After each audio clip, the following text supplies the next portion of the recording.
kinuha itong activity na ito is yung goal namin for this quarter 1 is para i-promote sa mga colleagues namin yung hard work ethics. So marami tayong nakuhang aral sa araw na ito, lalong-lalo na sa pagkikilala at pag-uunawa sa nararamdaman at nararanasan ng ating mga kapatid.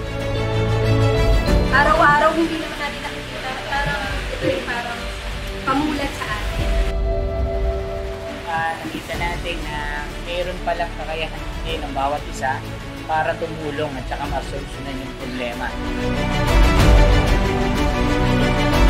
Experience namin na hindi lang pala siya pagtatanim, kundi kasama na yung paghanda, pagtatanim, pag-aalaga, at pagpapainit, lahat ng mga bagay na yun, pinagdadaanan para lang makapag-produce tayo ng mga pagkain, diba?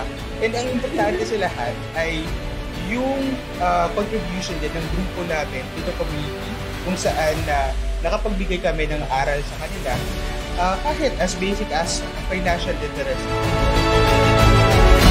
Thank you din sa Gawad Kalinga kasi inopen nila yung ganitong setup and inaalaw nila na magkaroon ng social responsibility din yung mga other private entities. So, yun. And this is a big opportunity din para sa atin bilang mga empleyado na magkaroon ng pagkakataon para tumulong din. Sana yun yung madala namin sa paglabas namin dito at ma-apply din namin. At the same time, makapag-engage pa kami ng mga taong pwede rin tumulong.